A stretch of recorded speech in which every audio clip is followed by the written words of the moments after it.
আরাব, জি আম্মি, বলো। আমার একটা কথা রাখবি? যদি নাও বেঁচে ফিরতে পারি, তবুও বল, আমার এই কথাটা রাখবি তুই? আরাব বলল, তোমার একটা কেন, তোমার সব কথা আমি রাখবো। তুমি শুধু আগে সুস্থ হয়ে নাও, তারপর তোমার সব কথা শুনবো। আমার কথা শোন আরাব। কোনো কথা না আম্মি, তুমি ভীষণ সিক। আগে তুমি পুরোপুরি সুস্থ হয়ে নাও। আই প্রমিস, তোমার সব কথা আমি শুনবো। আফসিনও বলল, তোমার এখন সুস্থ হওয়াটা দরকার। আমি তোমাকে তো আমাদের জন্য হলো সুস্থ হয়ে ফিরতে হবে, তাই না? মরিয়ম রহমান মাথা নেড়ে হুঁ বলল। সবাইকে ছেড়ে যাওয়ার ভয়ে বারবার চোখে জল চলে আসছে। ডক্টর তো বলেছেন ওনার অবস্থা খুব ক্রিটিক্যাল। এই অবস্থা থেকে খুব কম রোগী বেঁচে ফিরতে পারে। মিনিট দশেকের মধ্যেই মরিয়ম রহমান ঘুমিয়ে পড়লেন। হাই ডোজের মেডিসিন, তাই দ্রুত ঘুমিয়ে পড়েছেন। সঙ্গে শরীরের অবস্থাও আরও খারাপের দিকে অগ্রসর হচ্ছে। এখন যত দ্রুত সম্ভব ওনাকে নিয়ে যেতে হবে। নিবিড় এসে ডাকতেই আরাব আফসিন বেরিয়ে এলো। হসপিটাল কর্তৃপক্ষ থেকে সমস্ত রকম ব্যবস্থা সহ মরিয়ম রহমানকে নিয়ে তাওহিদ জামান আর নিবিড় বেরিয়ে পড়লেন। রিসেপশনের সব ফর্মালিটিস শেষ করে বেরিয়ে যাওয়ার সময় মেয়েলি কণ্ঠে নিজের নাম ধরে ডাক শোনার ফিরে তাকালো আরাব। আরাব শুনুন, ফুপিমণিকে নিয়ে সাবধানে যাবেন, ওখানের সব খবর জানাবেন প্লিজ। হুম, আমার জন্য দোয়া করো। আরাব ফিরে তাকাতেই সমৃদ্ধি আর একটু এগিয়ে গিয়ে বলে আরাব দ্রুত পায়ে বেরিয়ে গেল। সমৃদ্ধির ভীষণ খারাপ লাগছে, ওর ইচ্ছে করছে ওদের সঙ্গে যেতে, কিন্তু এখন তো সেটা কিছুতেই সম্ভব না। ইমার্জেন্সি এয়ার অ্যাম্বুলেন্স ৩ ঘন্টার মধ্যে ব্যাঙ্গালোরে এসে পৌঁছায়। আরাবরা হসপিটালে পৌঁছেই মরিয়ম রহমানকে আইসিইউতে নেওয়া হয়। মরিয়ম রহমানের নাক মুখ দিয়ে ব্লাড চলে আসছে আবারও। এখানকার cancer specialist doctor Mrs Smith Carol Mariyam রহমানের চেক আপ করে জানান যে ওনার কন্ডিশন খুব খারাপ হয়ে যাচ্ছে। খুব দ্রুত ওনাকে স্টেম সেল ট্রান্সপ্ল্যান্ট করাতে হবে। স্টেম সেল ইনফিউশন করানো পর হয়তো উনি একেবারে সুস্থ হলেও হতে পারে, তবে এর থেকে বেশি কিছু ওনারা বলতে পারছেন না।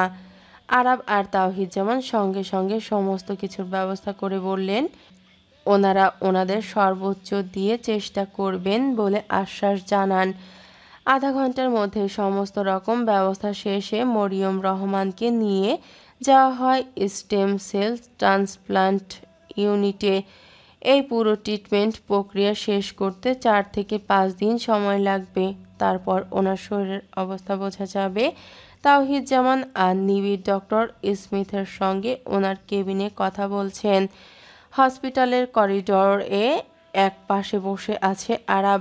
পরনের সাদা শার্ট, এলোমেলো চুল, চোখে মুখে বিষণ্ণতার ছাপ। আরাবের জীবনে এমন কঠিন পরিস্থিতি এর আগে আসেনি। বারবার মাকে হারানোর ভয় আরাবকে ঘিরে ধরেছে। নিজেকে স্বাভাবিক রাখার চেষ্টা করলেও পারছে না।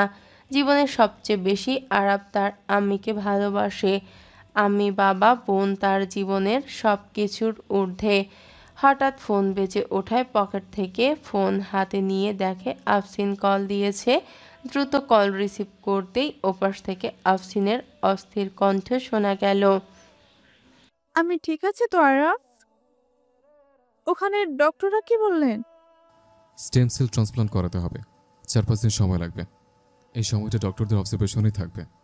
স্টেম সেল ইনফিউশন করানোর পর বোঝা যাবে আমি শরীরের কন্ডিশন। তার আগে ডক্টরও কিছু বলতে পারছে না। ও, আফসিন, কাল তোর আসতে হবে না, আমি তোকে সব জানাবো। তোর কোনো কথা শুনবো না আমি। এখানে আর থাকতে পারছি না। কালকে রাতের ফ্লাইট ঠিক করছি, কালকেই চলে আসবো। এখানে থেকে টেনশন করতে পারবো না। বলেই ফোন রেখে আফসিন নিজেই নিজেকে বলতে লাগলো, মনে করে কি নিজেকে? আমি ওর একার, আমার কেউ না? কত বড় সাহস বলে কি আমি যেন না যাই? পূর্ব রুমে ঢুকতে ঢুকতে বলল, কার উপর রাগ ঝাড়ছ? পূর্বের প্রশ্নে আফসিনের মেজাজ আরও গরম হয়ে গেল। তেতে গিয়ে বলল, তোমার মাথার উপর সহজ কথা বুঝো না? কাকে বলবো এসব? অসহ্য। কি করছো আরাফ? ও তো মাকে নিয়ে ট্রিটমেন্ট করতেই গেল। একদম চুপ করো। আলাপের কোনো কথা শুনতে চাই না আমি। আচ্ছা, মায়ের কি খবর? আম্মিকে স্টেম সেল ট্রান্সপ্লান্ট করতে নিয়ে গেছে। 3-4 দিন লাগবে। এর আগে ওনারা কিছু বলতে পারছে না। পূর্ব, আমার আম্মির জন্য খুব টেনশন হচ্ছে। যতক্ষণ না ওখানে গিয়ে পৌঁছাতে পারছি, আম্মির কাছাকাছি থাকতে পারছি, ততক্ষণ আমার মন কিছুতে শান্ত হচ্ছে না। পূর্ব আফসিনকে বুকে জড়িয়ে ধরে বলল, আমরা তো কালকেই যাচ্ছি, টেনশন করো না, দেখবে মা একদম সুস্থ হয়ে যাবে। পরের দিন রাত 11টায় আফসিন আর পূর্ব ব্যাঙ্গালোরে এসে পৌঁছায়। এখানে আসার পর আফসিন কিছুটা হলেও শান্ত হয়। গতকাল আরাবরা চলে যাওয়ার পর থেকেই ভীষণ অস্থির হয়ে উঠেছে আফসিন। এখন এখানে আসার পর থেকে পুরোটা সময় আফসিন স্টেম সেলস ট্রান্সপ্ল্যান্ট ইউনিট এর সামনেই বসা ছিল। তাওহিদ জামান, পূর্ব, আরাব সবাই ওকে হোটেলে রেস্ট নেয়ার কথা বলেছিল, কিন্তু আফসিন হসপিটাল থেকে যায়নি। আজ 5 দিন হয়ে গেল। এই 5 দিনে সমৃদ্ধিরা অনেকবার ফোন দিয়ে খবর নিয়েছে। স্টেম সেলস ট্রান্সপ্ল্যান্টের ট্রিটমেন্টের শেষের দিন আজ। Doctor Mrs Smith Carroll stem cells transplant unit থেকে বেরিয়ে এলেন। ওনার চেহারার ভাবভঙ্গি দেখে বোঝা যাচ্ছে না কোনো কিছুই। আরাব উঠে দাঁড়ালো। ডক্টর মিসেস স্মিথ ক্যারেল এসে যা বললেন তাতে আরাব ঠিক কী রিয়াকশন দিবে বুঝে উঠতে পারছে না। Mr. Araf, this is truly incredible. Your mother's condition is much better now. The stem cell infusion is completely successful. We never expected such quick results, but in a few days she should be fully recovered. Doctor স্মিথের কথা শুনে আরাবের কাছে সবটা স্বপ্ন মনে হলো। আমি সুস্থ হয়ে যাবে শুনে খুশিতে আরাবের চোখে জল চলে আসলো। আরাব চোখের জল মুছে নিজেকে সামলে নিয়ে বলল, thank you doctor, thank you so much for saving my mother's life. Doctor Mrs Smith মুচকি হেসে আরাবের কাঁধে হাত রেখে বললেন, Don't mention it. It's our duty. By the way, we are shifting her to a cabin now. You can meet with her. বলে তিনি চলে গেলেন। মরিয়ম রহমানের ট্রিটমেন্টটা সাকসেসফুল হওয়াতে সবাই ভীষণ খুশি হলো। আফসিন তো খুশিতে এখনও কেঁদেই যাচ্ছে। পূর্ব ওকে জড়িয়ে ধরে বলল, এখনো কাঁদছো তুমি? আমি বলছিলাম না মা একদম সুস্থ হয়ে যাবে? তুমি শুধু শুধুই চিন্তা করছিলে। আফসিন পূর্বের বুক থেকে মাথা উঠিয়ে চোখের জল মুছে নিল। আরাবের এখনও ঠিক বিশ্বাস হচ্ছে না ডক্টর স্মিথের কথাটা। গত কয়েকটা দিন ওর আম্মির চিন্তায় পুরো পাগল পাগল হয়ে গিয়েছিল আরাব। অবশেষে আম্মি সুস্থ হয়েছে জেনে এতদিন পর একটা স্বস্তির নিঃশ্বাস ফেলল। দুই পরিবারের সবাই ভীষণ চিন্তায় ছিল। কাঁধে কারো হাতের স্পর্শ পেতেই পেছনে ফিরে তাকালো আরাব। নিবিড় দাঁড়িয়ে আছে, চোখে মুখে প্রশান্তির ছোঁয়া। নিবিড় হাসি মুখে আরাবকে বলল, আন্টির সুস্থতার খবরটা সবাইকে জানিয়ে দিয়েছি আরাব। সবাই খুব টেনশন করছিল ওইখানে। নিবিড়ের কথা শুনে আরাব হালকা হাসলো। নিবিড়কে জড়িয়ে ধরে বলল, থ্যাঙ্কস ব্রাদার, তুই যদি সেদিন সব কিছু ঠিকঠাক টাইমলি অ্যারেঞ্জ না করতে তাহলে আমি ট্রিটমেন্টটা ঠিক সময়ে করতে পারতাম না। Thank you so much. আরে থ্যাঙ্কস দিচ্ছেন কেন? আন্টি তো আমার মায়ের মতন। আমার মা হলে কি আমি করতাম না? আন্টি তো আমাকে নিজের ছেলের মতোই দেখে, আর ছেলে হয়ে মায়ের জন্য বুঝি এইটুকু করা চাই না? এদিকে নিবিড় শুধু আরাবের বন্ধুই না, একদম আরাবের ভাইয়ের মতো। আরাবের বিপদে আপদে সব কিছুতে আরাবের পাশে থাকে, অনেক সাপোর্ট করে। মেন্টালি সাপোর্ট করার মতো এরকম একজন বন্ধু থাকলে আর কিছুই লাগে না। আরাবকে ছেড়ে দিয়ে নিবিড় বলল, এখানে দাঁড়িয়ে থাকবি নাকি এখনও দাঁড়িয়ে থাকবি নাকি এখানে? সবাই তো চলে গেল, আমরাও গিয়ে আন্টির সাথে দেখা করে আসি চল। আরাব মাথা নেড়ে সায় জানালো। আরাব আর নিবিড় মরিয়ম রহমানের কেবিনের দিকে এগিয়ে গেল। সমৃদ্ধি আর অনন্যা ঘুমাচ্ছিল নিজেদের রুমে। 3 দিন হয়েছে অনন্যা এ বাড়িতে এসেছে। মরিয়ম রহমান অসুস্থ হওয়ার পর থেকেই ওরা সবাই বেশ চিন্তিত হয়েছিল। ফাতেমা রহমানের ডাকে ঘুম ভেঙে যায় ওদের 2 বোনের। সমৃদ্ধি, অনন্যা, ওর তোরা, ভালো খবর আছে, মরিয়ম আপা এখন অনেকটাই সুস্থ। খবরটা শুনে অনন্যা সমৃদ্ধি দুজনেই খুশি হয়। সমৃদ্ধি উঠে বসে উচ্ছ্বসিত কণ্ঠে বলে, আম্মু সত্যি ফুপিমণি ভালো হয়ে গেছে? হ্যাঁ, অনেকটাই সুস্থ, যদিও এখনো পুরোপুরি আগের মতো সুস্থ হয়নি, তবে কিছুদিন সময় লাগবে। অনন্যা বিছানা ছেড়ে নামতে নামতে বলল, ফুপিমণির জন্য খুব চিন্তা হচ্ছিল। যাক, উনি সুস্থ হয়েছে শুনে এখন ভালো লাগছে। ফাতেমা রহমানও বললেন, তার জন্য তো আমারও খুব চিন্তা হচ্ছিল। মাত্রই 2 পরিবারের মধ্যে সব ঠিকঠাক হতে যাচ্ছিল, তার মধ্যে আপার এই অবস্থা, পুরো এলোমেলো লাগছিল সব কিছু। ভীষণ ভয়ে ছিলাম জানিস, ভেবেছিলাম আপা যদি সুস্থ না হয়, ভীষণ ভয় করছিল। সমৃদ্ধি বলল, আম্মু ফুপিমণি তো এখন সুস্থ হয়ে গেছে, তাহলে এখন এসব নিয়ে ভাবছো কেন? ভাবছি না, কয়েকটা দিন যে ঝড় বয়ে গেছে আমাদের ওপর দিয়ে, তোদের বাবা তো নিজের বোনের চিন্তায় খাওয়া নাওয়া সব ছেড়ে দিয়েছে। যতই এতদিন বোনের ওপর রেগে থাকুক না কেন, বোনের প্রতি ঠিক আগের মতোই ভালোবাসা আছে।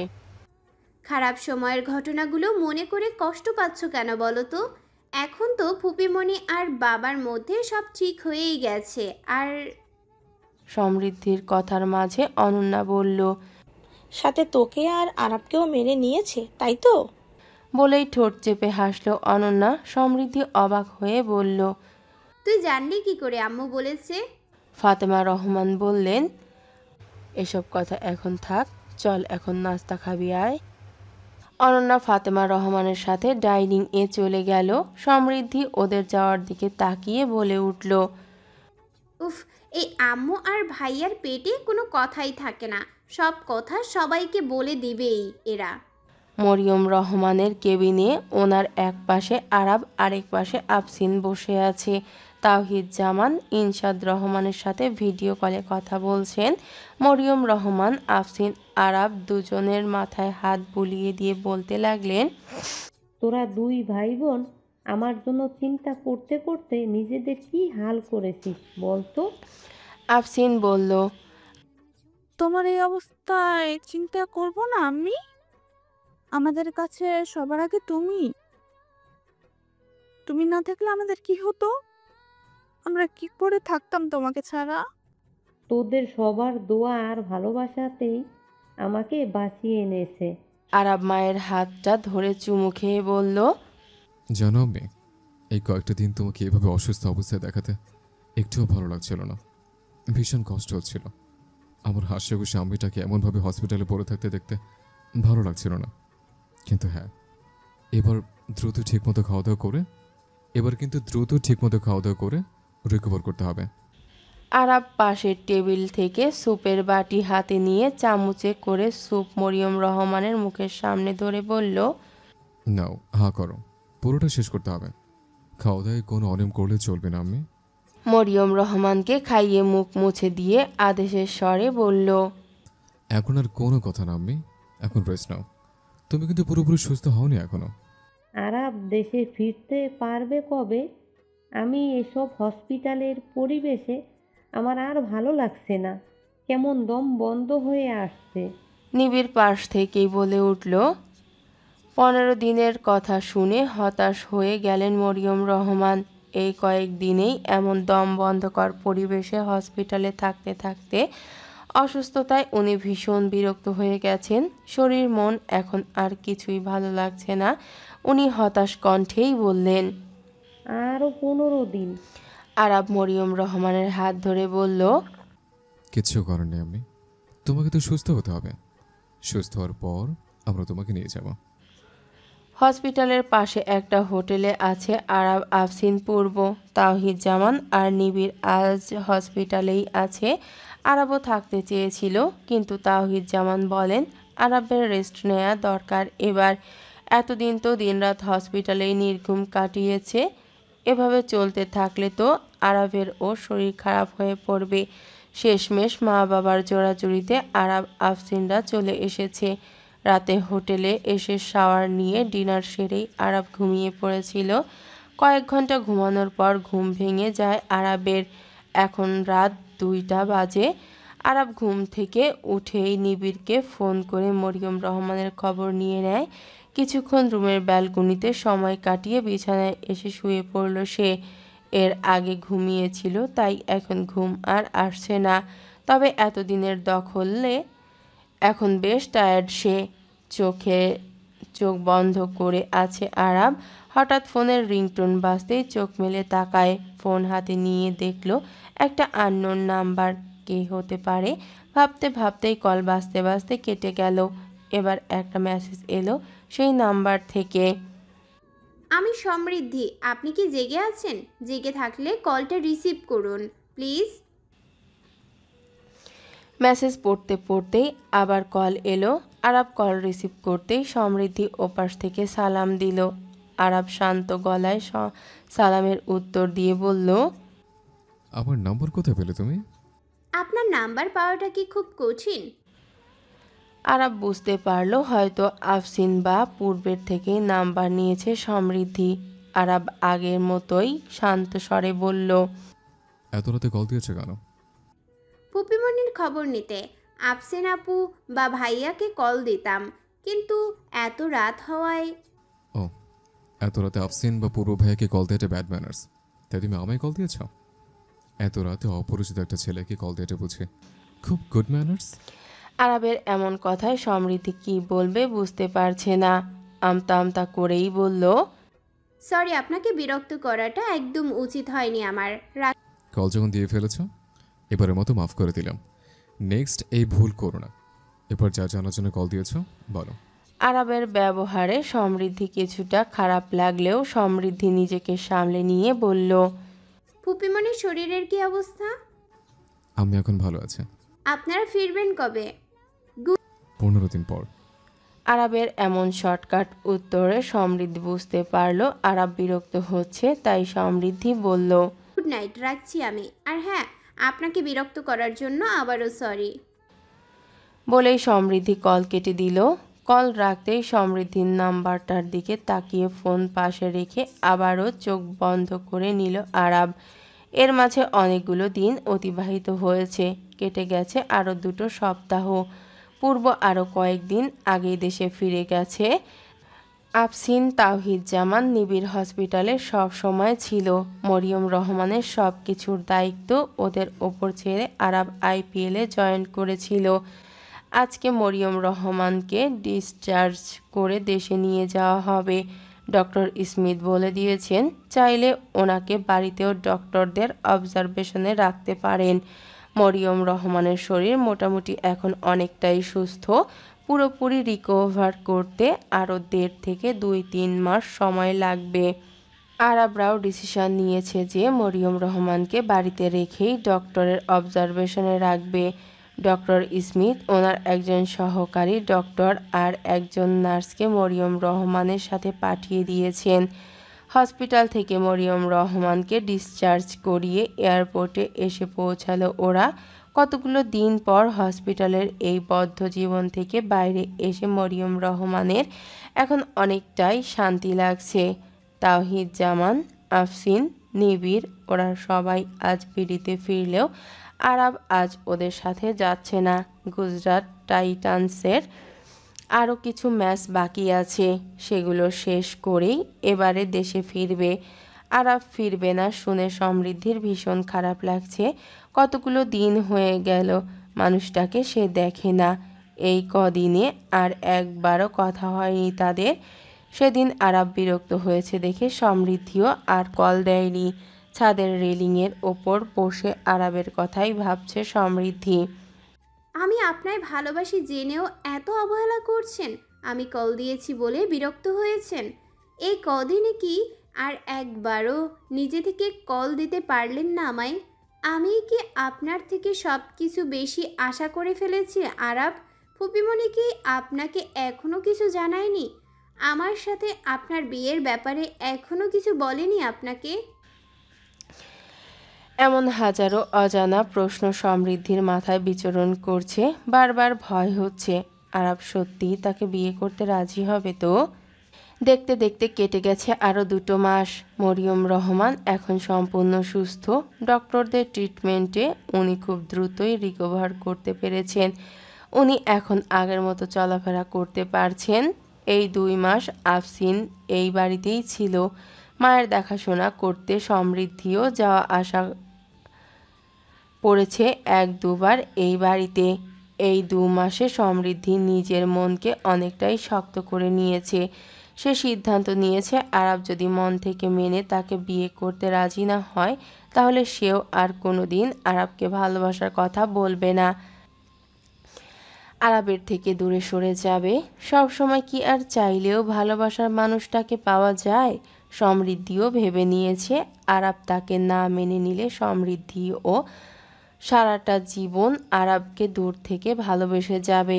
সমৃদ্ধির এই সিদ্ধান্ত মরিয়ম রহমানকেও জানিয়েছে সে। মরিয়ম রহমান সমৃদ্ধিকে আশ্বাস দিয়েছেন যে উনি আরবকে ঠিক রাজি করাতে পারবেন। ওনার মন বলছে আরব রাজি হবে। 13 মাস আগে আইপিএল শেষ করে দেশে ফিরে ছিল আরব। আইপিএলের গুজরাট টাইটান্স ফাইনালে উঠেছিল, তবে চ্যাম্পিয়ন হতে পারেনি, রানার্স আপ হয়েছে। আইপিএলের পর আরবদের আরও একটা ইন্টারন্যাশনাল সিরিজ ছিল নিউজিল্যান্ড এর সাথে, সেটাও শেষ হয়েছে 10 দিন আগে। আগামী 2-3 দিন পর আবার শ্রীলঙ্কার সাথে 3 ম্যাচ ওডিআই সিরিজ আছে। আজকে টিমের সাথে রাতে শ্রীলঙ্কার উদ্দেশ্যে ফ্লাইট। শাওয়ার নিয়ে এসে লাগেজ গুছিয়ে দেয়াল ঘড়ির দিকে তাকালো। হাতে এখনো বেশ কিছুটা সময় আছে বাকি। তবুও আজকে একটু আগে বেরিয়ে পড়ে আরব। কাভার থেকে একটা হোয়াইট কালার শার্ট বের করে গায়ে জড়িয়ে নিল আরব। চুলগুলো ঠিকঠাক করে গায়ে পারফিউম দিল। এ সময় দরজার বাইরে দাঁড়িয়ে নিবিড় বলল, আসবো? হাত ঘড়ি পড়তে পড়তে বলল। আয়। নিবিড়ের পরনে একটা নীল রঙের পাঞ্জাবি। নিবিড় রুমের মধ্যে ঢুকেই বিছানায় বসে পড়ল। আরবের দিকে তাকিয়ে বলল, তোকে খুব সুন্দর লাগছে আজকে। আগে খারাপ লাগতো। সেটা বলিনি, তুই তো অলওয়েজ হ্যান্ডসাম, সেই জন্য তো সব মেয়েরা তোর জন্য পাগল। এসব বলার জন্য স্টেজ রুমে? না, তবে আজ কিন্তু সত্যি ভালো লাগছে বেশি। আরব লাগেজ হাতে নিতে নিতে নিবিড়ের দিকে ফিরে তাকালো। পরনের পাঞ্জাবি দেখে জিজ্ঞেস করলো, ব্যাপার কি বলতো? আজকে হঠাৎ ট্রেডিশনাল লুক দেখে তো মনে হচ্ছে তুই আমার সঙ্গে এয়ারপোর্ট না কোনো ওকেশনে যাচ্ছিস। আমার কথা ছাড়, আন্টি তোকে ওনার রুমে ডেকেছে, ইম্পর্টেন্ট কথা আছে নাকি তোর সাথে। আম্মি ডেকেছে এই সময়? হ্যাঁ, এখানে তো অনেকটা সময় আসে, একটু পরে বেরোলেও বলতে পারিস। আরব লাগেজ রেখে মরিয়ম রহমানের রুমে গেল। মরিয়ম রহমান বিছানায় বসে আছে।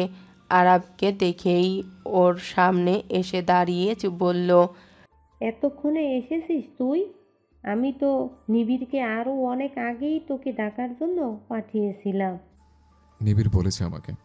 আম্মি কি বলবে বলো, আমাকে তো বেরোতে হবে। আরও ঘন্টাখানেকের পর গেলেও হবে, কাজ আছে তোর সাথে। বিছানায় বস চুপ করে। আরব মরিয়ম রহমানের বিছানায় বসলো। বিছানার উপর একটা পাঞ্জাবিও আছে এক পাশে। সেটার দিকে একবার নজর গেলেও তেমন গুরুত্ব দিল না আরব। মরিয়ম রহমানকে তাড়া দিয়ে বলল, আম্মি কি বলবে বলো। আমাকে তারা দিয়ে লাভ নেই, আজকে এমনিতেও তোর বেরোতে একটু লেট হবে। আমি হসপিটালে থাকতে তোকে বলেছিলাম আমার একটা কথা রাখতে, মনে আছে তোর? আরবের মনে পড়ে গেল সেদিনের কথা। ওর আমি ওকে একটা কথা রাখার জন্য বলেছিল। আরব শান্ত স্বরেই জবাব দিল, মনে আছে, কিন্তু তুই কিন্তু কথা দিয়েছিলি আমায়, যা বলবো সব শুনবি। আমার কথা রাখবি তুই? বলেছিলাম। আমি তোর আর সমৃদ্ধির বিয়ে ঠিক করেছি।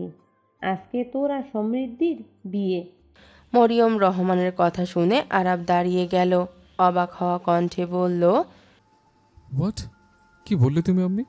সমৃদ্ধির সাথে আমার বিয়ে? মাথা ঠিক আছে তোমার? মাথা আমার সম্পূর্ণই ঠিক আছে। আমি সমৃদ্ধিকে কথা দিয়েছি তোর সাথে সমৃদ্ধির বিয়ে দিব। আমি আমি ভাইজান, ভাবি সবাইকে একই কথা দিয়ে এসেছি। কিন্তু সমৃদ্ধি তো একটা বাচ্চা মেয়ে, ওকে কিভাবে বিয়ে? আরাবকে থামিয়ে মরিয়ম রহমান বললেন, কিসের বাচ্চা মেয়ে? বয়স 19-এর উপরে ওর। 6-7 বছরের ডিফারেন্স তোর সাথে। এটা নর্মাল বিষয়। কিন্তু আমি তো। তুই কি কাউকে ভালোবাসিস? আমার আর তোর বাবার জানা মতে তোর পছন্দের কেউ নেই। সেজন্যই আমরা সমৃদ্ধিকে কথা দিয়েছি। আফসিন, নিবিড় ওরাও সবাই জানে। তোর পছন্দের কেউ যদি না থাকে তাহলে সমৃদ্ধিকে বিয়ে করতে আপত্তি থাকার কথা নয় আশা করি। মেয়েটা তোকে খুব ভালোবাসে। আর সমৃদ্ধির চোখে তোর জন্য আমি ভালোবাসা দেখেছি। রাইসাও তোকে ভালোবাসে, কিন্তু রাইসার চোখে আমি সেই ভালোবাসা দেখিনি যেটা সমৃদ্ধির চোখে দেখেছি। তাছাড়া তুই আমাকে কথা দিয়েছিস, তুই আমার কথা রাখবি। আমি কাউকে ভালোবাসি না। কিন্তু আম্মি, এখন তো আমি বেরিয়ে যাচ্ছে, এখন বিয়ে কিভাবে? সব ব্যবস্থা করা আছে। তোকে সিলেট গিয়ে বিয়ে করতে হবে না। ভাইজান ভাবি সমৃদ্ধিদের এ বাড়িতেই আমি বলেছি চলে আসতে। ওরা দুপুরেই চলে এসেছে। তুই নিজের রুমে ছিলি বলে দেখিসনি। আচ্ছা আরাম, তোর কি সমৃদ্ধিকে পছন্দ নয়? ভালো লাগে না সমৃদ্ধিকে? সঙ্গে সঙ্গে আরাবের চোখের সামনে ইনস্টাগ্রাম এর প্রোফাইলে দেয়া সমৃদ্ধির বৃষ্টি ভেজা মুখশ্রীর ছবি ভেসে উঠল। মেয়েটার চেহারা আলাদা একটা স্নিগ্ধতা আছে যেটা আরাবের মস্তিষ্কে গেঁথে গেছে। বহুবার সমৃদ্ধির সেই বৃষ্টি ভেজা চেহারাটা ভেসে উঠত। সমৃদ্ধির নামটা না চাইতেও সব সময় মস্তিষ্কে বিচরণ করত। আরাব সেসবকে তেমন গুরুত্ব দেয়নি কখনো। সব সময় এসব কিছু মাথা থেকে ঝেড়ে ফেলে রেখেছিল। মায়ের কথায় এখন আবার মনে পড়ল। সমৃদ্ধির কথা ভাবতে ভাবতেই আনমনে বলে ফেলল, মেয়েটা দেখতে স্নিগ্ধ, অন্যদের থেকে একদম আলাদা। এটাই তো বলছিলাম, সমৃদ্ধি একদম অন্যদের থেকে আলাদা। তোকে সত্যিই ভীষণ ভালোবাসে। এখন তুই বিয়েতে রাজি তো? আমার কথা রাখবি তো তুই আরাব? মরিয়ম রহমান ছেলের চোখের দিকে উত্তরের অপেক্ষায় তাকিয়েছে। আরাব কখনো পারবে না ওর আম্মিকে দেয়া কথা ফিরিয়ে নিতে। আরাব ওর মায়ের হাত ধরে বলল, আমি রাজি। মরিয়ম রহমানের মুখে হাসি ফুটে উঠল। আবারও জিজ্ঞেস করল, মন থেকে তো? আরাব হালকা হেসে বলল, তাছাড়া আমার আম্মাকে দেওয়া কথা তো ফেলতে পারি না আমি। মরিয়ম রহমান মুচকি হেসে বিছানা থেকে একটা গোল্ডেন কালারের পাঞ্জাবি আরাবের দিকে এগিয়ে দিয়ে বলল, এই নে ধর, এটা পরে আয়। আমি একবার রেডি হয়েছি বের হওয়ার জন্য আম্মি, এখনও চেঞ্জ করতে পারবো না, এভাবে চলো। বিয়ে করবি এভাবে? কেন, পাঞ্জাবি ছাড়া কি বিয়ে করা যায় না? সেটা না, তবুও। আমার লেট হয়ে যাবে আম্মি। শুধুমাত্র তোমার কথা এখন তার উপরের মাথায় আমি এইভাবে বিয়ে করছি, নয়তো। এখন আর কথা না, পাঞ্জাবি পরবি না? ঠিক আছে, এভাবেই নিচে চল, ওরা সবাই অপেক্ষা করছে। আরাব আর মরিয়ম রহমান দোতলা থেকে সিঁড়ি দিয়ে নামতেই আরাবের দৃষ্টি আটকে গেল ড্রয়িং রুমে। একটা লাল রঙের বেনারসি পরেছে সমৃদ্ধি, গায়ে হালকা কিছু গহনা আর হালকা মেকআপ।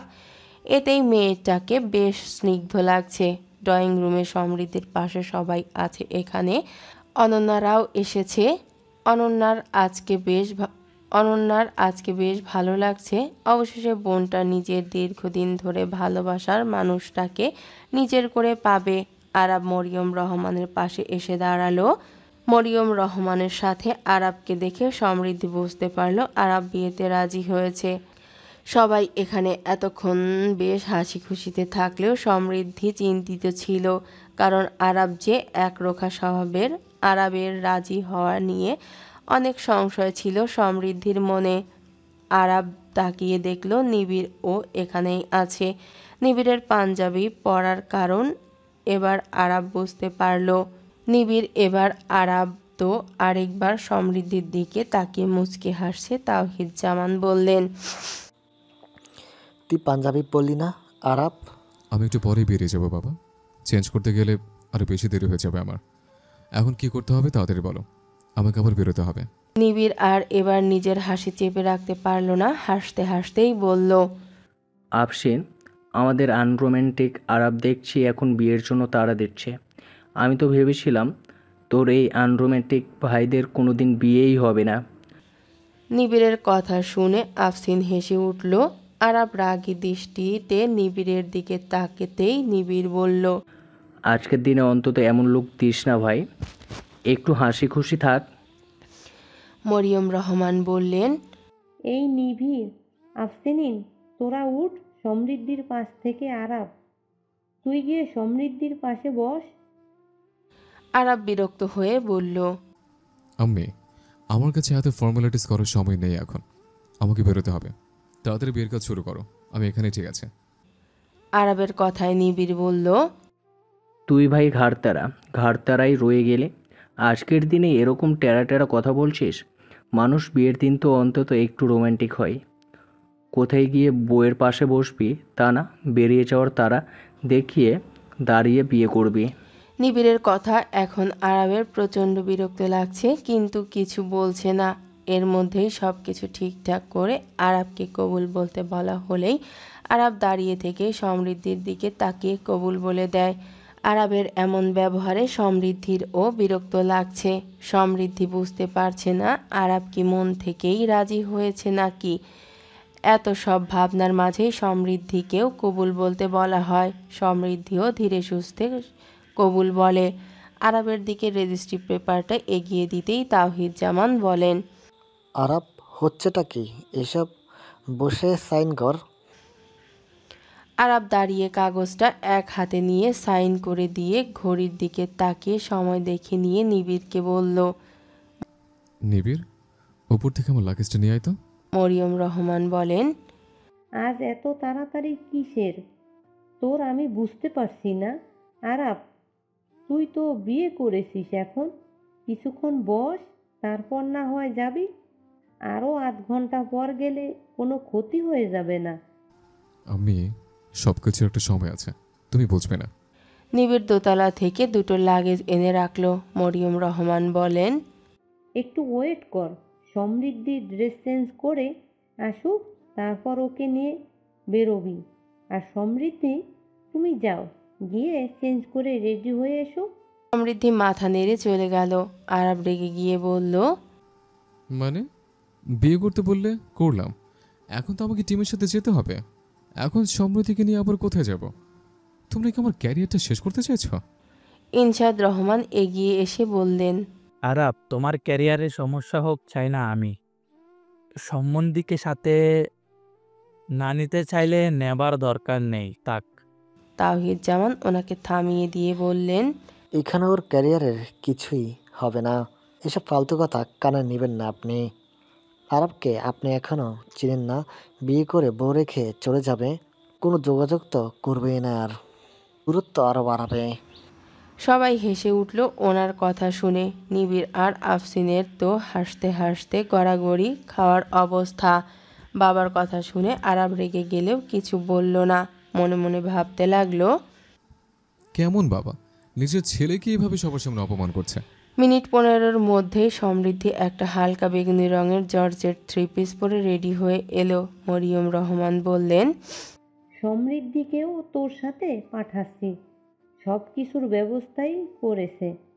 নিবিড় পেছন থেকে এগিয়ে এসে বলল, আমি করছি ব্রো, আমি all credit goes to me. একটা থ্যাঙ্কস দে ভাই, তোর খেলতে যাওয়া হবে আর সাথে হানিমুনও। ইনশাদ রহমান সমৃদ্ধির হাত ধরে এনে আরাবের হাতে তুলে দিয়ে বললেন, একটা সময় তোমার নামটাও সহ্য করতে পারতাম না। ওরা দুই বোন চিটাগংয়ের খেলা দেখতে চেয়েছিল বলে টিভি ভেঙে ফেলেছিলাম। বাজে ব্যবহার করেছিলাম, আর আজ আমার আদরের ছোট মেয়েটাকে তোমার হাতেই তুলে দিলাম। ও তোমাকে খুব ভালোবাসে। তুমিও আমার মেয়েটাকে সারা জীবন আগলে রাখবে আশা করি। আরাব ইনশাদ রহমানকে আশ্বস্ত করে বলল, এখন আসছে, দেরি হয়ে যাচ্ছে। সাবধানে যেও। তাওহিদ জামান আর মরিয়ম রহমান সবার থেকে বিদায় নিল।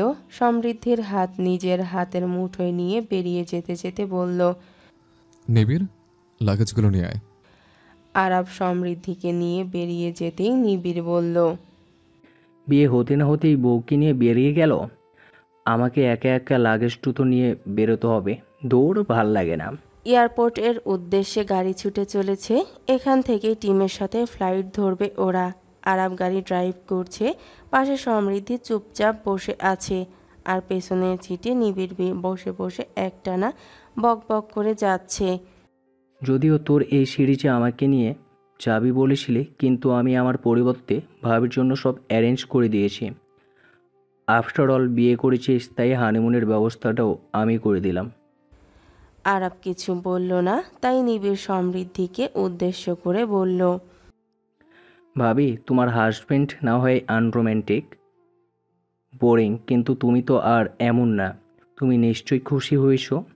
তোমার এই দেবরকে তো একটা থ্যাঙ্কস দিতে পারো এত সব অ্যারেঞ্জ করার জন্য। নিবিড়ের কথা শুনে সমৃদ্ধির ভীষণ হাসি পেল। সমৃদ্ধি মুচকি হেসে নিবিড়কে থ্যাঙ্কস জানালো। এর মাঝে গাড়ি থামিয়ে দিল আরাব। আচমকা গাড়ি থেমে যাওয়ায় নিবিড় বলল, কি হয়েছে বড়, হঠাৎ গাড়ি থামিয়ে দিলে? Any problem? প্রবলেম তো তুই। আর একটা আজে বাজে কথা যদি মুখ থেকে বের করেছিস, তাহলে এখনই গাড়ি থেকে বের করে দেব। আজে বাজে কি বললাম? তোর এসব কথা আমার একটু ভালো লাগছে না। চুপচাপ বসে থাক, আর একটা কথা বলবি না তুই। নিবিড় অলস ভঙ্গিতে গাড়ির সিটে শুয়ে পড়তে পড়তে বলল, ওকে, আর একটা কথাও বলবো না। আরাব গাড়ি স্টার্ট দিল। গাড়িতে পুরোটা সময় সমৃদ্ধি চুপচাপ বসেছিল। এয়ারপোর্টে এসে গাড়ি থামালো আরাব। নিবিড় গাড়ি থেকে নেমে গিয়ে লাগেজগুলো নামাচ্ছে। আরাব নিজের সিট বেল্ট খুলতে খুলতে সমৃদ্ধির উদ্দেশ্যে বলল, সিট বেল্ট খুলে গাড়ি থেকে নামো। কয়েক সেকেন্ড গড়ানোর পর সমৃদ্ধির কোনো জবাব না পেয়ে আরাব বলল, কি হলো, এরকম স্ট্যাচু আছে কেন? তুমি কি এখানে বসে থাকবে? বলে সমৃদ্ধির দিকে তাকাতেই দেখল সমৃদ্ধির চোখ বন্ধ, কোনো সাড়া শব্দ নেই। মেয়েটা বোধহয় ঘুমিয়ে পড়েছে। আরাবের ভীষণ বিরক্ত হলো। সমৃদ্ধির গা থেকে ওড়না কিছুটা সরে গেছে। আরাব ওড়নাটা ঠিক করে দিতে দিতে বিরক্ত ভরা কণ্ঠে ডাকলো, সমৃদ্ধি, উঠবে তুমি? এতটুকু সময়ের মধ্যে ঘুমিয়ে গেলে? নামো দ্রুত, তোমার জন্য আমার ফ্লাইট মিস হয়ে যাবে। আরাবের ডাকে ঘুম ভেঙে যায় সমৃদ্ধির। চোখ মেলে আরাবের দিকে তাকাতেই দেখে সে ভীষণ রেগে আছে। আরাব সমৃদ্ধির দিকে তাকিয়ে ধমকে বলল, দেখছো কি এখন আমার দিকে? নামো। সরি, একটু চোখ লেগে গেছিল আমার। আরাব সমৃদ্ধি গাড়ি থেকে নামতেই মিডিয়ার লোকজন আরাবের সামনে এসে দাঁড়ায়। তারা একের পর এক নানান প্রশ্ন করতে থাকে। মেয়েটাকে কি হয় আরাবের? আরাব সমৃদ্ধিকে পরিচয় করিয়ে দিয়ে কোনো রকমে তাদের ম্যানেজ করে সামনে এগিয়ে গেল। আরাব আগেই জানতো এয়ারপোর্টে সমৃদ্ধিকে নিয়ে এরকম পরিস্থিতির সম্মুখীন হতে হবে। আরাবের চোখে মুখে এখনও বিরক্তির রেশ কাটেনি। নিবিড় ওদের এয়ারপোর্টের ভেতর অবধি এগিয়ে দিয়ে বলল, আরাফ ভাবি, best of luck for both আর ইয়োর হানিমুন ট্রিপ। আরাব রাগী লুকে নিবিড়ের দিকে তাকাতেই নিবিড় বাই বলে দৌড়ে চলে গেল। আরবরা সামনে এগোতেই টিমের মেম্বারদের সাথে দেখা হয়ে গেল। টিমের একজন এসে জিজ্ঞেস করলো। আরব সমৃদ্ধির দিকে এক পলক তাকিয়ে বলল, শি ইজ মাই ওয়াইফ। আরব বিড়বিড় করে বলল, নিজে জানলে তো তোদের জানাতাম। একটু আগেই বিয়ে হয়েছে, তাই বলার সুযোগটাই পাইনি। আচ্ছা। তারপর ছেলেটা সমৃদ্ধির দিকে হাত বাড়িয়ে বলল। সমৃদ্ধি হাত মেলাতে যাবে তার আগেই আরব সমৃদ্ধির হাত নিজের হাতের মুঠোয় নিয়ে নিল। সমৃদ্ধি আরবের কাণ্ডে অবাক হয়ে তাকাতেই দেখল আরব রাগী দৃষ্টিতে তাকিয়ে আছে। সমৃদ্ধি হালকা হেসে ছেলেটাকে জবাব দিল, জি আলহামদুলিল্লাহ ভালো। আরব তার মাঝেই বলে উঠল, দাঁড়িয়ে দাঁড়িয়ে কথা বললে হবে? আমাদের ফ্লাইটে লেট হয়ে যাচ্ছে, চল। সন্ধ্যাবেলা দক্ষিণা বাতাস বইছে। রুমের বারান্দায় দাঁড়িয়ে আছে নাতাশা। আজ কয়েক মাস যাবৎ ঘরবন্দি সে। সমৃদ্ধির উপর প্রচণ্ড পরিমাণে রেগে আছে নাতাশা। ওই মেয়েটার জন্য ওর মা ওকে আটকে রেখেছে, এমনকি ফোনটা পর্যন্ত ফেরত দেয়নি। নাজমা বেগম আজকে বাড়িতে নেই। বাড়ির গেটে তালা দিয়ে উনি বেরিয়ে গেছেন। নাতাশা রুমের বারান্দায় থেকে রাস্তা দেখা যায়। হঠাৎ রাস্তা দিয়ে দৌড়ে আসে আরিয়ান। সমৃদ্ধি বা আরাবের পরিবারের কোনো খবর পেলেই সেটা এসে নাতাশাকে জানায়। আফসিন আর পূর্বের বিয়ের খবরটাও নাতাশাকে জানিয়েছে আরিয়ান। নাতাশার বারান্দার একদম কাছাকাছি বাড়ির বাউন্ডারির ওপাশে দাঁড়িয়ে হাঁপাচ্ছে সে। নাতাশা আরিয়ানকে দেখেই বলল, কি রে, কোনো খবর পেলি? আর এভাবে হাঁপাচ্ছিস কেন? আরিয়ান হাঁপাতে হাঁপাতেই বলল, আজকে বিকেলে সবদির সাথে আর আরাবের বিয়ে হয়েছে। শুধু তাই না, আরাব শ্রীলঙ্কা সিরিজে সমদিকে সাথে নিয়েছে। অনলাইনে নিউজ ফিডে এখন শুধু আরাবের বিয়ের খবর। এয়ারপোর্টে মিডিয়ার সামনে সমদির নিজের ওয়াইফ বলে পরিচয় দিচ্ছে। আরিয়ানের কথা শুনে নাতাশার রাগ আরও বেড়ে গেল। রুমে ঢুকে সজোরে একটা শোপিস মাটিতে ছুঁড়ে মারল। টেবিলের পাশে কাঠের চেয়ারটায় সজোরে আছড়ে ফেললে মাটিতে। চিৎকার করে বলতে লাগলো, আরাব তোকে বিয়ে করে ফেললো? আরবের বউ হয়ে গেছিস তুই? এটা আমি কিছুতেই মানতে পারছি না। তোদের এই বিয়ে কিছুতেই মানি না আমি। কি ভেবেছিস আরবকে বিয়ে করে সুখে থাকবি তুই? তোকে আমি কিছুতেই শান্তিতে বাঁচতে দিব না। প্রায় 3.5 ঘন্টা প্লেন জার্নি শেষে শ্রীলঙ্কার রাজধানী কলম্বো এসে পৌঁছালো বাংলাদেশের ক্রিকেট টিম। প্লেন থেকে নামার পর ওরা ক্যান্ডির উদ্দেশ্যে টিম বাসে করে রওনা দিল। বাস ছুটে চলেছে ক্যান্ডি শহরের উদ্দেশ্যে। বাসের জানলার পাশের সিটে বসে আছে সমৃদ্ধি। গালে এক হাত দিয়ে মনোযোগ সহকারে রাতের আলোয় ঝলমলে কলম্বো শহর দেখছে সে। উঁচু উঁচু দালান, শহরের রাস্তায় আলো, শ্রীলঙ্কার মানুষজন, এখানের সংস্কৃতি, সব কিছুর সঙ্গে নতুন এক অভিজ্ঞতা। কখনো পরিবার ছেড়ে একা এত দূরে আসা হয়নি তার। আজ প্রথম পরিবারের কাউকে ছাড়া একা এতটা দূরে এসেছে। সব অচেনা মানুষজন, তাই কিছুটা নার্ভাস, তবে নার্ভাসনেসটা বাইরে প্রকাশ করছে না। যানজট মুক্ত রাস্তা, রাস্তার পাশে গাছপালা দিয়ে ভরপুর। বিশুদ্ধ বাতাস বইছে, হালকা হালকা বিদ্যুৎ চমকাচ্ছে। হয়তোবা বৃষ্টি নামবে। শ্রীলঙ্কা এমন একটি দেশ যেখানে সারা বছরই প্রায় বৃষ্টিপাত হয়। বরাবরের মতোই প্রকৃতি উপভোগ করতে থাকে সমৃদ্ধি। কলম্বো শহরে বিশুদ্ধ বাতাসে প্রাণ জুড়িয়ে গেল তার। আবেশে চোখ বুজে তা অনুভব করতে লাগলো। প্রায় 2.5 ঘন্টা পর ওরা ক্যান্ডিতে এসে পৌঁছায়। শ্রীলঙ্কার দ্বিতীয় বৃহত্তম শহর এটি। পাহাড়ি সৌন্দর্যে ঘেরা এই শহরের পাল্লেকেলে ক্রিকেট স্টেডিয়াম, 3টা ওডিআই ম্যাচ তাদের। আমায়া হিলস ক্যান্ডি, এই রিসোর্ট থেকে স্টেডিয়ামের দূরত্ব 30 থেকে 40 মিনিট। ক্যান্ডি শহরের সবচেয়ে সুন্দর এবং লাক্সারিয়াস রিসোর্ট এটি। রিসোর্টে পৌঁছে ডিনার সেরে টিমের মেম্বাররা যে যার মতো চলে যায় নিজের রুমে। আরাবের সাথে যেহেতু নিবিড় আসার কথা ছিল, তাই ওদের জন্য আলাদা একটা রুমের ব্যবস্থা ছিল। আরাব রুমের চাবি নিয়ে সমৃদ্ধিকে উদ্দেশ্য করে বলল, কি ব্যাপার, দাঁড়িয়েছো কেন? আমার সাথে গেলে চলো, আর নয় এখানে দাঁড়িয়ে থাকো। আরাবের এমন ব্যবহারে সমৃদ্ধি আবারও মাথা গরম হয়ে গেল।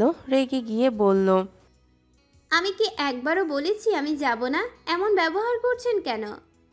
যে যেমন তার সাথে তো সেরকম ব্যবহারই করতে হবে। এখানে সিন ক্রিয়েট না করে তাড়াতাড়ি রুমে চলো। আরাব সমৃদ্ধির হাত ধরে গিয়ে লিফটে উঠল। 3য় তলায় ওদের রুম। আরাব রুমের দরজা খুলে লাগেজগুলো নিয়ে রুমে প্রবেশ করলো। পেছন পেছন সমৃদ্ধিও এলো। লাগেজগুলো এক পাশে রেখেই সেখান থেকে একটা ট্রাউজার আর একটা শার্ট বের করে ওয়াশরুমে চলে গেল আরাব। সমৃদ্ধি রুমটা ঘুরে ঘুরে দেখতে লাগলো। বিশাল বড় একটা রুম। রুমটার রিসোর্ট এর পূর্ব দিকে। রুমের উইন্ডোর পাশে একটা বড় বেড, দেয়ালগুলোতে ক্যান্ডিয়ান সংস্কৃতির ছোঁয়া রয়েছে। রুমের এক পাশে সোফা, আরেক পাশে একটা আলমিরা। রুমের ফার্নিচারগুলো ক্যান্ডিয়ান কালচারের সঙ্গে মিল রেখে করা হয়েছে। হাঁটতে হাঁটতে সমৃদ্ধি রুমের ব্যালকনির দিকটায় যায়। ব্যালকনির দিকের দেয়ালটা সম্পূর্ণ গ্লাসে, পুরোটাতে সুন্দর করে পর্দা দেয়া। সমৃদ্ধি গ্লাস ডোরটা খুলে ব্যালকনিতে গিয়ে দাঁড়ালো। এদিকটায় পাহাড়ে ঘেরা, যদিও রাতের বেলা বলে তেমন কিছু বোঝা যাচ্ছে না। প্রচণ্ড বাতাস বইছে, ঝড় আসার আগ মুহূর্তের দমকা হাওয়া। সমৃদ্ধি পরিবেশটা বেশ লাগছে। আকাশে ক্ষণে ক্ষণে বিদ্যুৎ চমকাচ্ছে। ওয়াশরুম থেকে শাওয়ার নিয়ে বেরিয়ে রুমে সমৃদ্ধিকে দেখতে না পেয়ে চিন্তায় পড়ে যায় আরাব। মেয়েটার সাথে তখন রেগে কথা বলায় রাগ করে বেরিয়ে গেল না তো আবার কোথাও। টাওয়াল দিয়ে চুল মুছতে মুছতে সমৃদ্ধিকে ডাকতে লাগলো। সমৃদ্ধি, সমৃদ্ধি, কোথায় তুমি? সমৃদ্ধি। আরাবের কণ্ঠ কানে এসে পৌঁছালো সমৃদ্ধির, কিন্তু কোনো জবাব দিল না সে। আরাব এদিক ওদিক চোখ বুলিয়ে রুমের কোথাও না পেয়ে ব্যালকনির দিকে গেল। সেখানে সমৃদ্ধিকে দেখতে পেয়ে একটা স্বস্তির নিঃশ্বাস ফেলল, তবে পরক্ষণেই রাগী গলায় বলল, আমি যে ডাকছি তোমাকে, শুনতে পাচ্ছ না? শুনতে পেলেই জবাব দিতে হবে নাকি? অবশ্যই দিতে হবে। পারবো না। সমৃদ্ধি এমন ব্যবহারে আরাব কিছুটা অবাক হলেও পরক্ষণেই গম্ভীর কণ্ঠে বলল, আমি তোমার হাজব্যান্ড সমৃদ্ধি, আমি ডাকছি যেহেতু অবশ্যই জবাব দিতে হবে। খুঁজছিলেন কেন আমাকে? আপনার ব্যবহারেই বুঝেছি আমি আপনি মন থেকে আমাকে মেনে নেননি, শুধুমাত্র ফুপিমনির কথায় বিয়ে করেছেন আমায়। আরাব ধমকে বলে উঠল, বেশি বুঝছো তুমি, তাই না? বিয়ে করেছি যেহেতু তোমাকে, তাই আশফিয়ান আরবের বউ তুমি এখন। সমৃদ্ধি দ্রুত পায়ে চলে গেল। ব্যাগ থেকে ফোন বের করে কারো নাম্বারে ডায়াল করে ফোন কানে দিতে যাবে, তখনই আরাব এগিয়ে এসে সমৃদ্ধির থেকে ফোনটা কেড়ে নিল। স্ক্রিনে জল করছে ফুপিমনি নামটা। আরাব কল কেটে সমৃদ্ধিকে নিজের দিকে ঘোরালো। সমৃদ্ধির চোখের কোণে জল। আরাব অবাক হয়ে বলল, এই কাঁদছো কেন তুমি? আর আম্মিকে কল করেছো কেন? সমৃদ্ধি কান্না আটকে বলল, আপনি আমার সাথে এমন রুড বিহেভিয়ার করছেন কেন? আমি ফুপিমনিকে এক্ষুনি জানাবো। আরবের রাগ হচ্ছে, তবুও রাগ কন্ট্রোল করে বিছানায় বসলো। সমৃদ্ধিকেও জোর করে নিজের সামনে বসালো। শান্ত স্বরে বলল, সরি সমৃদ্ধি, আম্মিকে কিছু বলো না প্লিজ। এখন যাও, চেঞ্জ করে আসো। সমৃদ্ধি উঠে চলে গেল। লাগেজ থেকে একটা শাড়ি বের করে ওয়াশরুমে চলে গেল। প্রায় আধা ঘন্টা বাদে শাওয়ার নিয়ে শাড়িটা পরে বেরুলো। আরাব বেডের এক পাশে আধশোয়া হয়ে ফোন স্ক্রল করছে। সমৃদ্ধির দিকে দৃষ্টি যেতেই চোখ আটকে গেল। পা থেকে মাথা অবধি পর্যবেক্ষণ করলো একবার। ভেজা লম্বা চুলগুলো কোমর অবধি ছড়িয়ে আছে। এখনো চোখে মুখে বিন্দু বিন্দু জল জমে আছে। সমৃদ্ধি হালকা গোলাপি একটা পাতলা জর্জেট শাড়ি পরেছে। এভাবে সমৃদ্ধিকে দেখে ইনস্টাগ্রাম প্রোফাইলের ছবিটি চোখের সামনে ভেসে উঠল আরাবের। মেয়েটার চেহারায় আলাদা একটা স্নিগ্ধতা, যা আরাবকে মুগ্ধ করেছে, তবে আরাব তা প্রকাশ করল না। সমৃদ্ধি হেয়ার ড্রায়ার দিয়ে চুলগুলো শুকিয়ে নিল। আরাব ফোনের দিকে তাকিয়েই বলল, রাত 2টা বাজে, এবার লাইট অফ করে আসো, ঘুমাবো আমি। সমৃদ্ধি লাইট অফ করে আসতেই আরাব বেডের এক পাশে গিয়ে পাশ ফিরে শুয়ে পড়ল। সমৃদ্ধিও কিছু না বলে শাড়ি গুছিয়ে নিয়ে আরেক পাশে শুয়ে পড়ল। জানালা খোলা, প্রবল বেগে বাতাস বইছে। কিছুক্ষণের মাঝেই সমৃদ্ধি ঘুমিয়ে পড়ল। বৃষ্টি নামল প্রবল বেগে। জানালা দিয়ে বৃষ্টির ছাট আসতেই সমৃদ্ধি শীতে গুটিসুটি মেরে আরাবের অনেকটা কাছাকাছি চলে গেল। সমৃদ্ধির উপস্থিতি টের পেতেই আরাব ফিরল। মেয়েটা ঘুমিয়ে আছে, তবুও জোরে বজ্রপাতের আওয়াজের সাথে ঠান্ডা হাওয়ায় সমৃদ্ধি আরাবকে জড়িয়ে ধরল। মেয়েটা শীতে কাঁপছে দেখে আরাব পাশ থেকে এক হাতে ব্ল্যাঙ্কেট টেনে সমৃদ্ধির গায়ে দিল। সমৃদ্ধি আরাবের বাহুতে মাথা রেখে ঘুমোচ্ছে। আরাব আর সমৃদ্ধির ঘুম ভাঙালো না, ওভাবেই জড়িয়ে ধরল। আরাবের মনের ভেতর একরকম অনুভূতি হচ্ছে, যা আগে কখনো হয়নি। এক সময় ঘুমিয়ে পড়ল আরাব। আর রাত বাড়ার সাথে সাথে বৃষ্টির বেগ আরও বাড়ল। বৃষ্টি স্নাত এক ভোর, সারা রাতের পর এখনও ঝিরিঝিরি করে বৃষ্টি ঝরছে, ঠান্ডা বাতাস বইছে। প্রতিদিনের অভ্যাস মতো আজকেও সমৃদ্ধির ঘুম ভেঙে গেছে। চোখ মেলে তাকাতেই নিজেকে আরাবের বাহুবন্ধনে আবদ্ধ দেখে কিছুটা অবাক হয়। আরাব তাকে দুহাতে জড়িয়ে ধরে ঘুমোচ্ছে। মানুষটার নিঃশ্বাস প্রশ্বাস ওর চোখে মুখে আছড়ে পড়ছে। এই প্রথমবার আরাবের এতটা কাছাকাছি সে। কেমন অদ্ভুত এক অনুভূতি। সমৃদ্ধি পলকহীনভাবে তাকিয়ে আছে আরাবের দিকে। এই মানুষটাকে ভীষণ ভালোবাসে সে। যতই তার সাথে রাগ করুক, বাজে ব্যবহার করুক, তবুও সমৃদ্ধি শুধু এই মানুষটাকেই ভালোবাসে। এতদিন যে মানুষটাকে দূর থেকে ভালোবাসতো, পাওয়া না পাওয়ার মধ্যে ছিল হাজারো সংশয়, আর আজ সেই মানুষটার বাহুডোরে আবদ্ধ। সমৃদ্ধি মাথা তুলে দেয়াল ঘড়ির দিকে তাকায়। 5:30 বাজে। সমৃদ্ধি কিছুটা নড়ে চড়ে ওঠে। সমৃদ্ধি আরাবের হাত সরিয়ে নিতেই ঘুম ভেঙে যায় আরাবের। সরাসরি দৃষ্টি মিলে যায় দুজনের। সমৃদ্ধি জেগে আছে দেখে আরাব দ্রুত সমৃদ্ধিকে ছেড়ে দিয়ে পাশ ফিরে ঘুমিয়ে পড়ে। সমৃদ্ধি উঠে ওয়াশরুমে চলে যায়। ফ্রেশ হয়ে এসে ব্যালকনিতে গিয়ে দাঁড়ায়। ব্যালকনি থেকে দূরে উঁচু উঁচু পাহাড়গুলো দেখা যাচ্ছে। বৃষ্টি ভেজা এই ভোরের পরিবেশটা বেশ স্নিগ্ধ লাগছে। বৃষ্টি ভেজা চা বাগান, পাহাড়, চারপাশের সবুজ সমারোহ। ভীষণ পছন্দ হয়েছে জায়গাটা সমৃদ্ধির। 6:30 বাজে ঘুম থেকে উঠে আরাব পাশে সমৃদ্ধিকে না পেয়ে উঠে বসে। বেলকনির দিকে তাকাতেই দেখে মেয়েটা সেখানে দাঁড়িয়ে আছে। বেডের পাশ থেকে ফোন হাতে নিয়ে টিমের ক্যাপ্টেনকে কল দেয়। কাল সারা রাত থেকে একটানা বৃষ্টি হওয়ার কারণে আজকে প্র্যাকটিস ক্যান্সেল। কালকে আরাবদের ম্যাচ আছে। আজকে তারা প্র্যাকটিসে জয়েন করার কথা ছিল, কিন্তু বৃষ্টির কারণে এখন সেটা সম্ভব না। আরাব উঠে ওয়াশরুমে চলে যায়। ফ্রেশ হয়ে বেরিয়ে এসে ব্যালকনিতে গিয়ে দাঁড়ায়। সমৃদ্ধির দিকে তাকিয়ে বলে, সেই ভোর থেকে জেগে আছো? সমৃদ্ধি পেছন ফিরে তাকায়, মাথা নেড়ে জবাব দেয়, আজ আমাদের প্র্যাকটিসে যাওয়ার কথা ছিল, কিন্তু বৃষ্টির কারণে সেটা ক্যান্সেল। ওহ, কালকে তো আপনাদের ম্যাচ আছে। বলে চেয়ারে বসে ফোন নিয়ে ব্যস্ত হয়ে পড়ে আরাব। প্রায় 10-15 মিনিট কেটে যায়। সমৃদ্ধি বেশ রাগ লাগছে। বিয়ের আগে কথা বলতো না, ঠিক আছে, কিন্তু এখন বিয়ের পরেও একই অবস্থা। সমৃদ্ধি গিয়ে ধপ করে আরাবের পাশের চেয়ারে বসে পড়ে। রাগী গলায় বলে ওঠে, আপনি পেয়েছেনটা কি? বিয়ের আগে আমার সাথে কথা বলতেন না, মানলাম। ভালোবাসি জেনেও বারবার ইগনোর করেছেন, সেসবও হজম করেছি।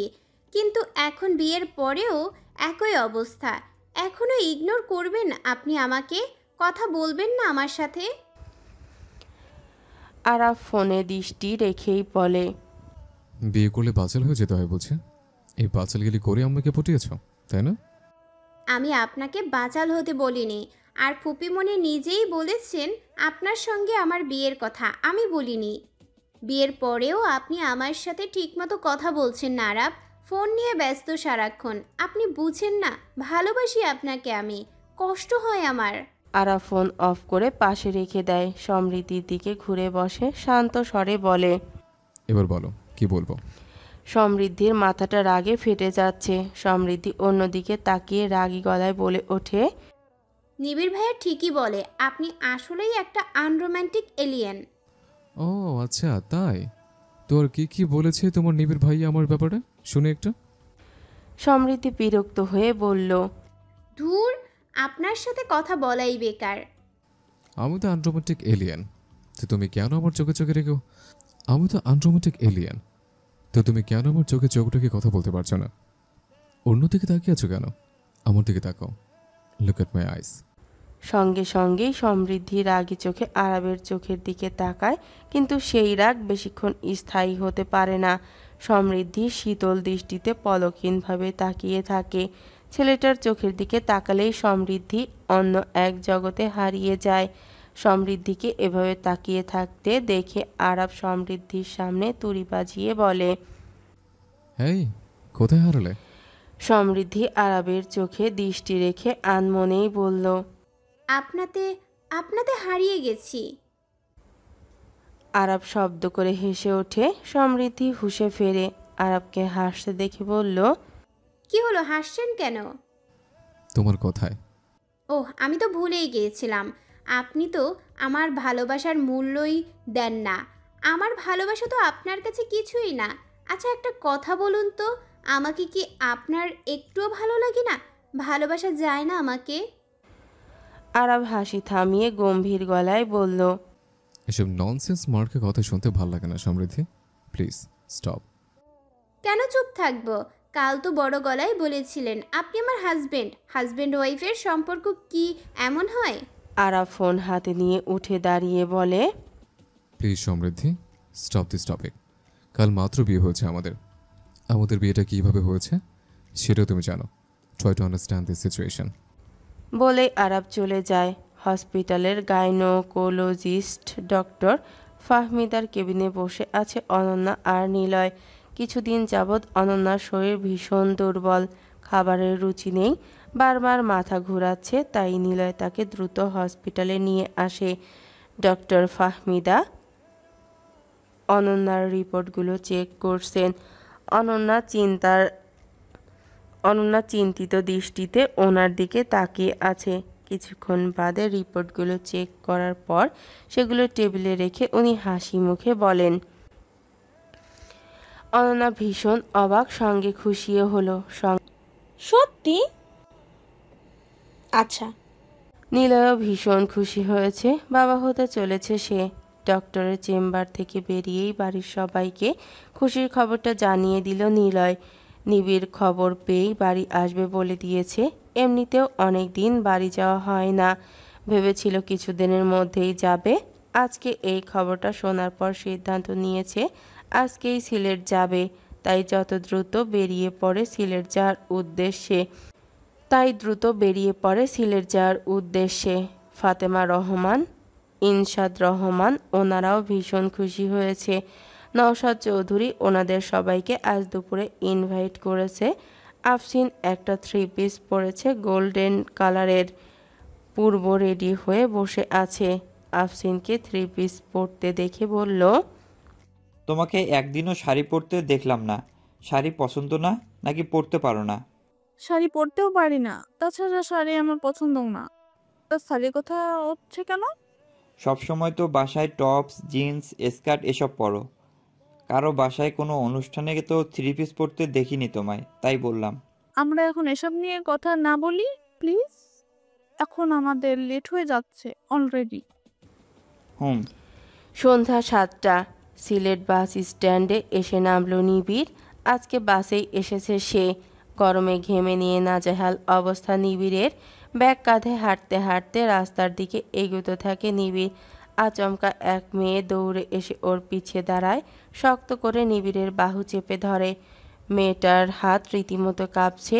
নিবিড় মেয়েটার উদ্দেশ্যে কিছু বলতে যাবে, তার আগে কতগুলো ছেলে দৌড়ে আসে। এই জায়গাটা একটু অন্ধকার, তাই নিবিড়ের পেছনের মেয়েটাকে ছেলেগুলো দেখতে পায় না।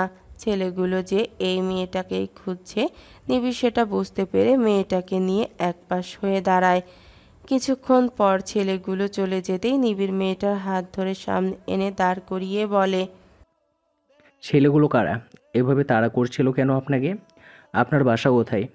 এই সন্ধ্যাবেলা বাস স্ট্যান্ডে কী করছেন? মেয়েটার কাঁধে একটা ব্যাগ, বোরকা পরা, কপালে ভিজে ঘামে চিকচিক করছে। নিবিড়ের এতগুলো প্রশ্ন শুনে মেয়েটা বলল, এত প্রশ্নের উত্তর এখন দেওয়া সম্ভব না। এতক্ষণ হেল্প করার জন্য ধন্যবাদ আপনাকে। শুধু লাস্ট আরেকটু হেল্প করুন, আমাকে কুমিল্লা যাওয়ার বাসটা একটু দেখিয়ে দিন। আপনি এত রাতে কুমিল্লায় যাচ্ছেন একা একা? গিয়ে পৌঁছাতে পৌঁছাতে তো মাঝরাত হয়ে যাবে। কার কাছে যাচ্ছেন? আমার এক বান্ধবীর বাড়ি। প্লিজ আপনি আমাকে একটু হেল্প করুন। নিবিড় কিছু বলার আগেই মেয়েটার ফোনে কল আসে। মেয়েটা দ্রুত ফোন রিসিভ করতেই ওপাশের মেয়েটা বলতে থাকে। মোনার হাত থেকে ফোনটা পড়ে যায়। চোখে মুখে হতাশা আর চিন্তার ছাপ। নিবিড় দ্রুত ফোনটা তুলে মোনার হাতে দিয়ে বলল, যার বাড়িতে যাবার কথা ছিল সে না করে দিয়েছে। এখন কি করব আমি কিছু বুঝতে পারছি না। আপনার ব্যাপারটা খুলে বলুন তো, আসলে কি হয়েছে? মোনা প্রথমে বলবে না ভাবলেও কি মনে করে আবার নিবিড়কে সবটা বলতে শুরু করলো। আমার বাবা মা টাকার লোভে বয়সে অনেক বড় এক লোকের সাথে আমার বিয়ে ঠিক করেছে। কাল আমার বিয়ে, তাই বাড়ি থেকে পালিয়ে এসেছি। আমার বাবাই ছেলেগুলোকে পাঠিয়েছে খুঁজে বের করতে। আমি কিছুতেই বাড়ি যাব না, ওই লোককে বিয়ে করতে পারবো না। ভেবেছিলাম বান্ধবীর বাড়িতে গিয়ে ওখানে একটা চাকরি খুঁজে নেব, কিন্তু এখন কোথায় যাব আমি? মাথা কাজ করছে না আমার।